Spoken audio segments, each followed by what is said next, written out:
বুধবার রাতে আরও এক নাটকীয় ঘটনার সাক্ষী থাকল কালীঘাট। তৃণমূলের রাজ্যসভার নেতা ডেরেক ওব্রায়ান ফেসবুক লাইভ করে দেখান যে প্রাক্তন মুখ্যমন্ত্রী মমতা বন্দ্যোপাধ্যায়ের বাড়ির গেটের সামনে কোনো নিরাপত্তা রক্ষী নেই এবং যে কেউ চাইলে অনায়াসে ভিতরে ঢুকে যেতে পারে।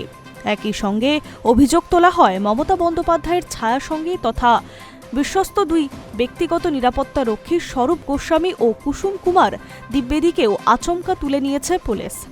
ডেরেকের এই লাইভ ভিডিও ভাইরাল হতেই রাজনৈতিক মহলে সন্দেহ তৈরি হয়েছে।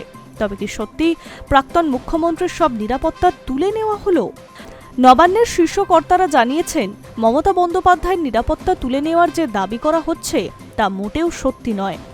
প্রশাসন সূত্রে খবর, মুখ্যমন্ত্রী শুভেন্দু অধিকারী প্রথম যেদিন নবান্নে পা রেখে উচ্চ পর্যায়ের বৈঠক করেছিলেন সেই দিনই রাজ্য পুলিশের ডিজি এবং কলকাতা পুলিশ কমিশনারকে স্পষ্ট ভাষায় নির্দেশ রেখেছিলেন প্রাক্তন মুখ্যমন্ত্রীর বয়স হয়েছে, তার যেন কোনো অসুবিধা না হয় তা নিশ্চিত করবেন, তার নিরাপত্তায় যেন কোনো রকমের ত্রুটি না থাকে।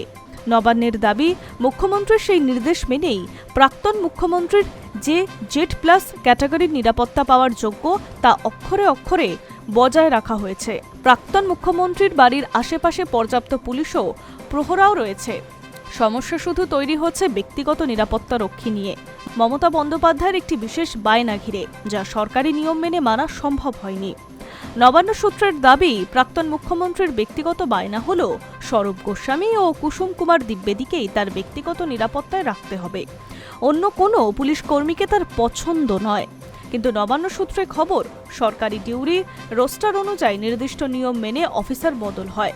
সেখানে ব্যক্তিগত পছন্দ অপছন্দের ভিত্তিতে বায়না শোনার কোনো ব্যবস্থা প্রশাসনিক নিয়মে নেই।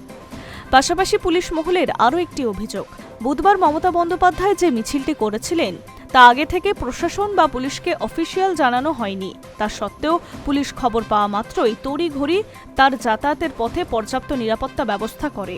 মমতা বন্দ্যোপাধ্যায়ের এই অনড় দাবির প্রেক্ষিতে নবান্নের অলিন্দে এখনও একটি পুরনো রাজনৈতিক আখ্যানের চর্চা শুরু হয়েছে।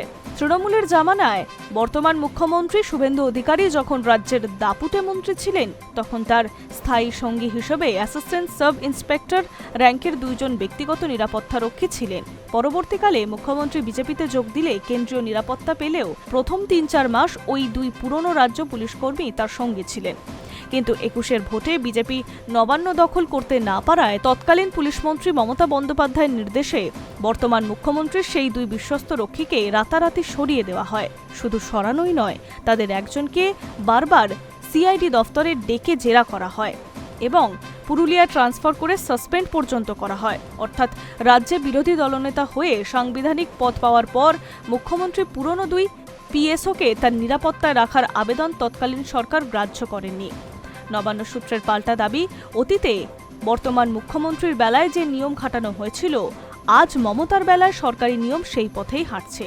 স্বরূপ ও দ্বিবেদী ছাড়া অন্য কাউকে ব্যক্তিগত নিরাপত্তা রক্ষী হিসেবে মানবেন না প্রাক্তন মুখ্যমন্ত্রী, এমনটাই তার জেদ। আর এর জেরেই শুরু হয়েছে বিতর্ক। High News network.